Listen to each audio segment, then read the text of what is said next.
नमस्कार दोस्तों, इस वीडियो में भूगोल से संबंधित वन लाइनर जीके के प्रश्न देखने वाले हैं जो एसएससी सीएचएसएल एग्जाम 2024 में कुल 36 शिफ्ट में पूछे गए थे। किस नदी को तिब्बत में सिंधी खबान कहा जाता है? सिंधु। भारत के पश्चिमी तटीय मैदानों के मध्य विस्तार को किस नाम से जाना जाता है? कन्नड़ मैदान। लौह अयस्क और मैंगनीज खनिज के लिए प्रसिद्ध शिवमोग्गा जिला भारत के किस राज्य में स्थित है? कर्नाटक। करेवा संरचनाओं के लिए हिमालय का कौन सा उपविभाजन प्रसिद्ध है? कश्मीर हिमालय। भारत में मानसून से वर्षा प्राप्त करने वाला पहला राज्य कौन सा है? केरल। किस प्रकार की फसलें मानसून के मौसम की शुरुआत में बोई जाती हैं? खरीफ की फसलें। कौन सी नदी बिहार के शोक के रूप में जानी जाती है? Kosi. Mundra thermal power plant Gujarat के किस जिले में स्थित है? कच्छ। मालदीव भारत के किस द्वीप के दक्षिण में स्थित है? लक्षद्वीप। चिल्का झील किस नदी डेल्टा के दक्षिण में स्थित है? महानदी। निम्नलिखित में से किसका संबंध हरित क्रांति से नहीं है? P Chidambaram. N S Swaminathan, Norman Borlaug और चिदम्बरम सुब्रमण्यम का संबंध हरित क्रांति से है। शुभमंडल को समताप मंडल से अलग करने वाले क्षेत्र को क्या कहा जाता है? ट्रोपोपॉज।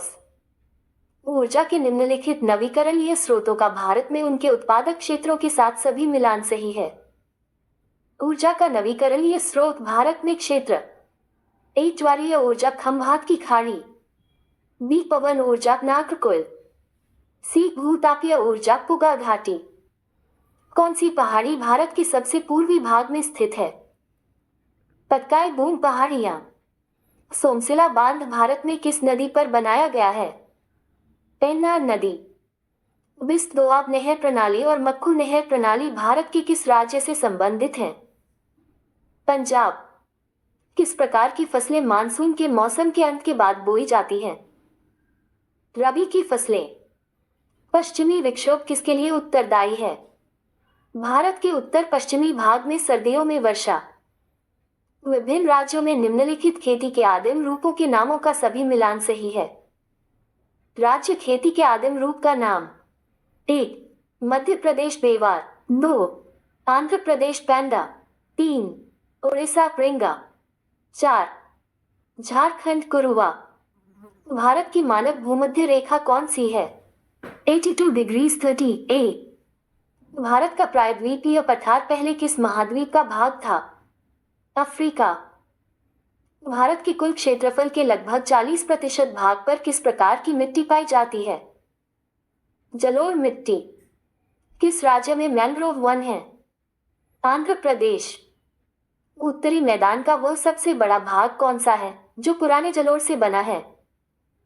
बांगर। निम्नलिखित सभी कथन सही हैं।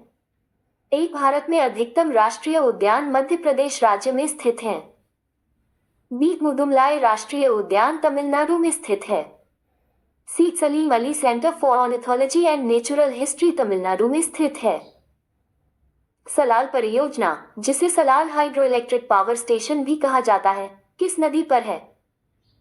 चेनाब। भारत में किन स्थानों में दिन और रात के तापमान में बहुत कम अंतर होता है? चेन्नई और तिरुवनंतपुरम। झारखंड और छत्तीसगढ़ राज्य के भंडार से समृद्ध हैं। कोयला। भारत के प्रायद्वीपीय पठार का सामान्य उन्नयन किस दिशा में है? पश्चिम से पूर्व की ओर। दिल्ली रिज किन नदियों के बीच जल विभाजक है? गंगा और सिंधु। निम्नलिखित राज्यों और उसके बंदरगाहों का मिलान सही सुमिलित है। राज्य बंदरगाह। ए गोवा मोरमुगांव बंदरगाह।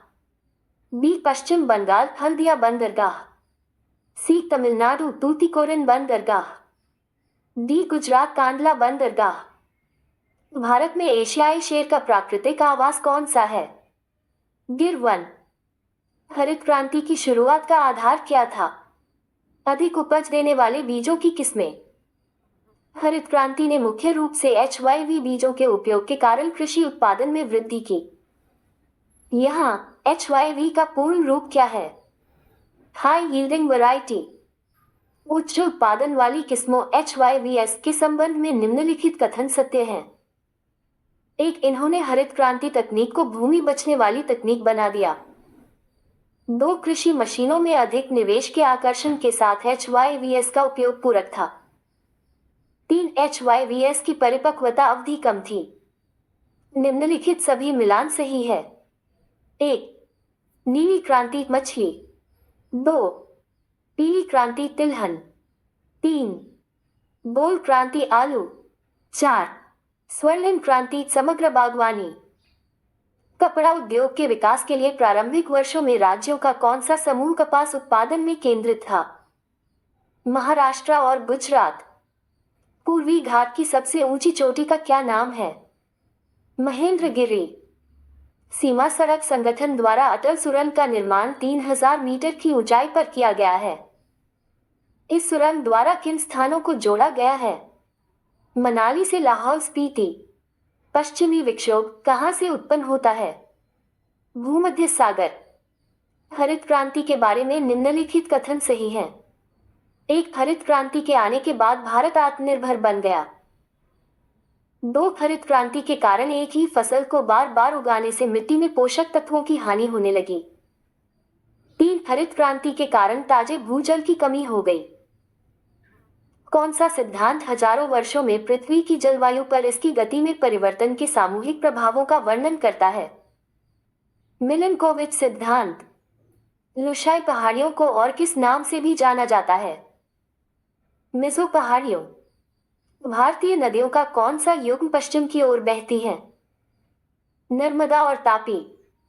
खारे पानी की सबसे बड़ी थलीय झील सांभर भारत के किस क्षेत्र में स्थित है? उत्तर पश्चिम। नीचे दिए गए सभी युग्म सुमिलित हैं। राष्ट्रीय राजमार्ग विस्तार। 1, NW 1 Allahabad Haldia. 2, NW 2 Sadiya Dhubri. 3, NW 3 Kottapuram Kollam. 4, NW 5 Talcher Dhamra. El Nino एक जलवायु पैटर्न है जो किस महासागर में सतही जल के असामान्य रूप से गर्म होने का वर्णन करता है? प्रशांत महासागर। पर्वतीय वर्षा कब होती है? जब संतृप्त वायु द्रव्यमान पर्वत के पुनर्तः संपर्क में आता है। भू-आब पृथ्वी की क्या है? आकार। हिमालय की सबसे बाहरी श्रृंखला को क्या कहा जाता है? शिवालिक। रिफाइनरी तथा उनके संबंधित राज्य के संबंध में सभी युग्म सही सुमिलित है। 1, बीना रिफाइनरी मध्य प्रदेश। 2, कोयली refinery Gujarat. 4, टाटिका refinery Andhra Pradesh. 3, Numaligarh refinery Assam.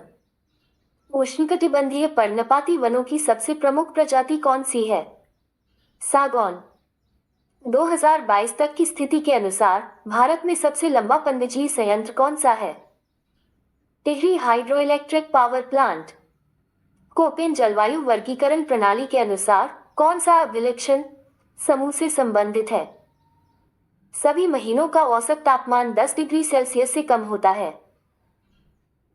Khambhat की खाड़ी, कच्छ की खाड़ी और गंगा डेल्टा ऊर्जा के किस उपयोग के लिए आदर्श स्थिति प्रदान करते हैं? ज्वारीय। नर्मदा नदी के दक्षिण में अवस्थित दक्कन पठार किस तरह का भूभाग है? त्रिभुजाकार। नरोरा परमाणु ऊर्जा संयंत्र कहाँ स्थित है? उत्तर प्रदेश। निम्नलिखित बंदरगाहों को उनके संबंधित राज्यों के साथ सही सुमिलित है। बंदरगाह राज्य। 1, मोरमुगांव बंदरगाह गोवा। 2, पारादीप बंदरगाह उड़ीसा। 3, हल्दिया बंदरगाह पश्चिम बंगाल। 4, तूतीकोरिन बंदरगाह तमिलनाडु। अंडमान द्वीप समूह और निकोबार द्वीप समूह को अलग करने वाला जल निकाय कौन सा है? 10 degree channel. Nanda Devi biosphere reserve किस राज्य में स्थित है? उत्तराखंड। रूपनारायणपुर के HCL में केबल निर्माण संयंत्र है। यह किस राज्य में है? पश्चिम बंगाल। किस खाद्यान्न को हरित क्रांति से अत्यधिक लाभ हुआ? गेहूं।